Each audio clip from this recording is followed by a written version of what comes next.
start off with the name. The name was Vanny Glover. So if you don't have a clever name for your band, then you're not doing it right. But he was very unique. He only had a tape player, so all we used was a milk crate full of tapes that we got from like thrift stores and like gas station bargain bins and stuff. So that was pretty unique about Baby. Well, the music choice was definitely unique because we only had a cassette player, and we made a rule in the band that the only music we would listen to on the road had to be played on cassette. So we would kill time before gigs and get these old cassettes, and of course, because all the good bands you never see them in the bargain bin, so it was all just like crappy hair metal bands, not the good ones, and just weird stuff. We had like old bluegrass tapes. I'll never forget the look that we got when we pulled up to an intersection. The four of us were just so hungover, and we had a whale watching soundtrack on, just whale sounds. Yeah, good times. But otherwise, we used to have to prop up the back of the van, the hatch, with a piece of lumber because the hydraulic system was broken. So every now and then someone would hit it when we were unloading and get the latch collapse and smack someone in the back of the head. So that was pretty unique.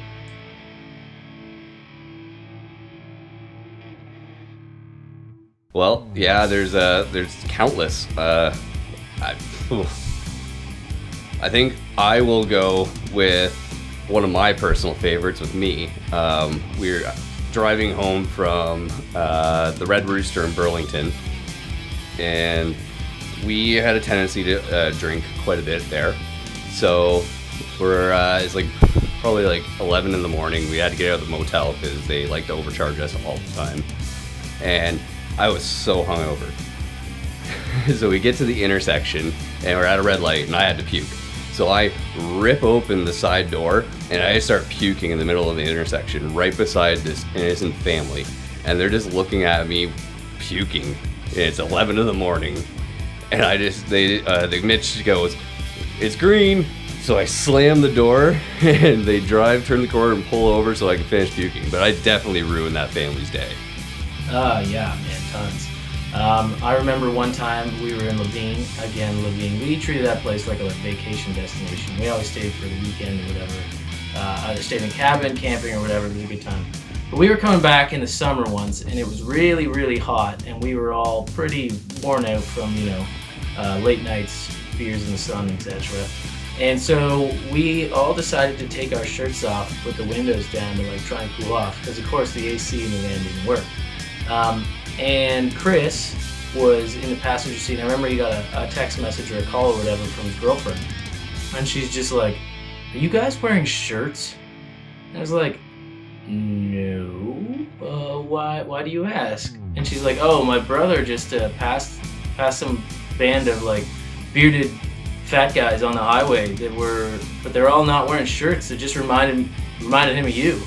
It turns out it was us. So.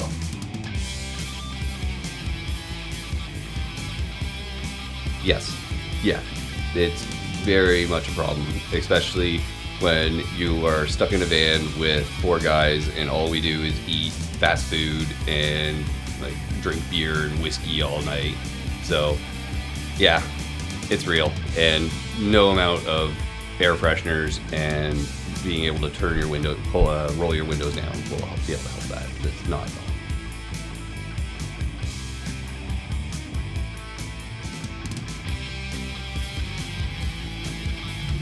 Definitely had a few of those in our day. Bands sleep in all sorts of positions, especially when nights tight. But I remember waking up in someone's basement in Hamilton after a show, and we had gone the night before to party with this person who invited us back, and the owner of the bar we were playing with and the other band that we were playing with, they were all supposed to go, and they're like, "Yeah, we'll meet you there, so you go over there with her." Well, they never showed up, so we never met this person really.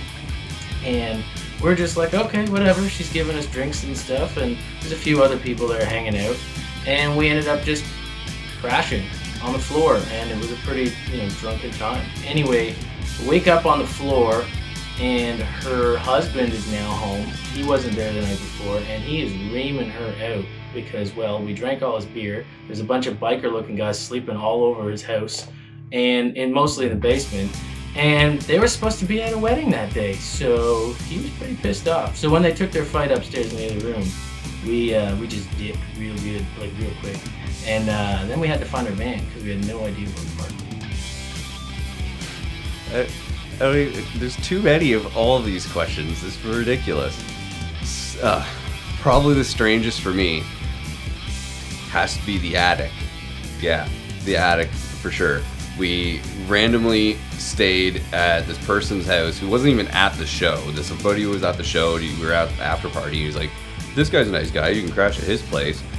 So that's what we did. And he told us that we had to stay up there because they kind of converted it into a spare bedroom, kind of. But like there was 2 like kid beds up there, and we were like, "All right, whatever."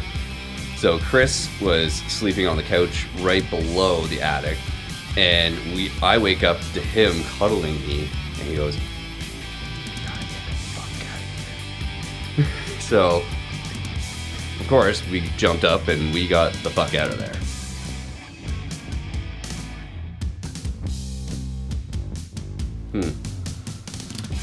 I always got pretty lucky. I always ended up getting into bed, and like I didn't care about sharing a bed with anybody, so I didn't have it too bad. But definitely the nights when we had Truck Norris, those ones were kind of tough when we stayed overnight in the van in a Walmart parking lot.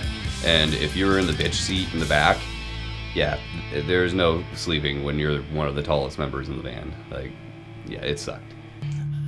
Well, sleeping upright in a van, and just because there's no room, never is good in a parking lot. We did that a few times.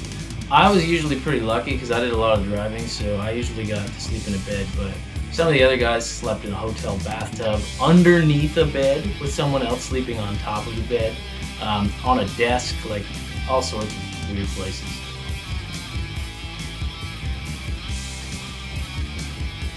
That'd be me. I don't know what it was, but I am always the one that packs the vans. I guess it's because I have the most gear, being the drummer, so it just makes sense. I have to pack everything a certain way so everything fits. But yeah, that'd be me. Bryson, easy. He's a drummer. He's got the most shit, so he can set it up. We'll drag it out. He can pack it.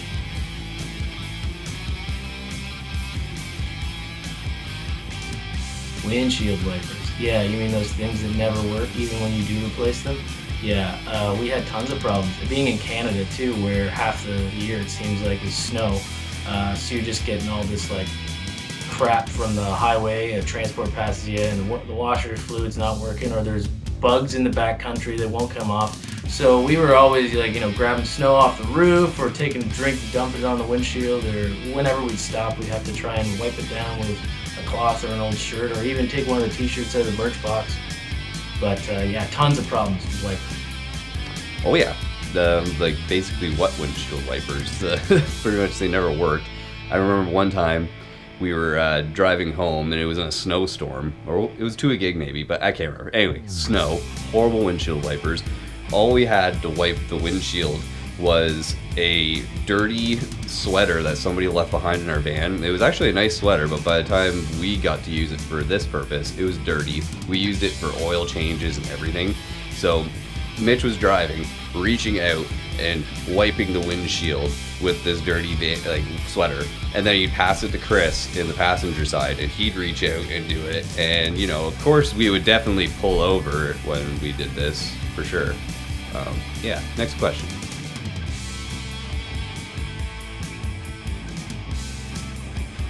Well, I think I know which one Mitch might tell, so I'll let him tell that one. But I'll talk about the Rainbow in Ottawa, which, if you're from Ottawa, you probably know this place. In the men, I don't know what it's like in the girls' bathroom, but when you walk into the guys' bathroom and you go to the urinal and you're taking a piss, if somebody walks in behind you, they're hitting you in the back of the head with the door. So you gotta be really careful about that. But yeah, on the unfortunate times that I had to take a shit, you sit down and your knees are almost touching your chest, and they're pushing the door open. You can't actually close the stall. Your knees keep the door open. It's so tiny. So that's my bathroom floor story.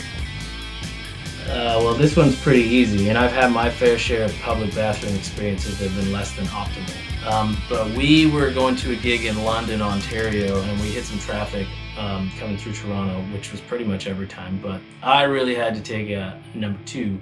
And so when we got to the venue, I immediately headed to the bathroom. And when I got there, you know, the setup was that there was 1 stall and 2 urinals, and there's no lock on the door. And I come in, and the stall's just gone. The holes for it there in the floor are still there, and they must have been doing renos or something. So it's just an open toilet. And so I was like, okay, well, I don't have any choice.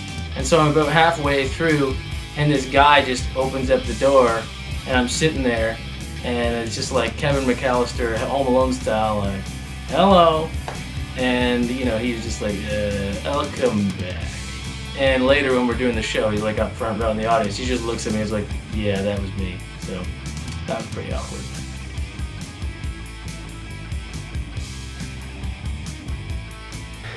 It's pretty close to nothing. I'm pretty sure one time in London, Creekwater got paid enough so we can get 3 cheeseburgers from McDonald's for the way home.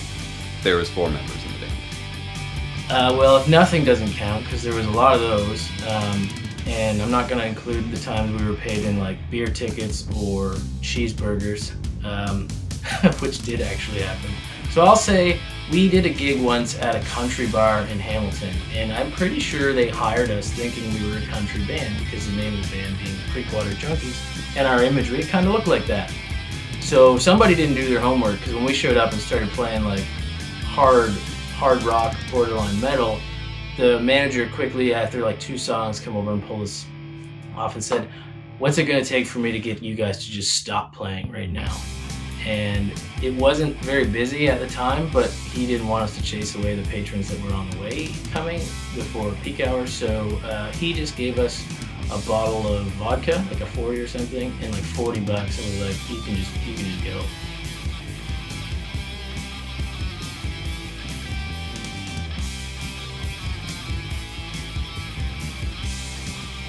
Definitely. I'll never give up on this. It's just something that you can't stop once you have it. It's like an addiction pretty much. Like, yeah, it's too awesome.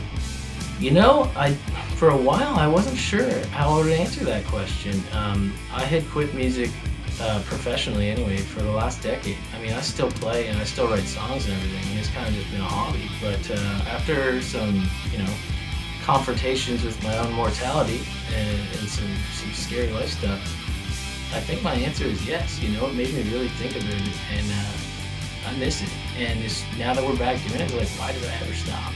So yeah, hell yeah.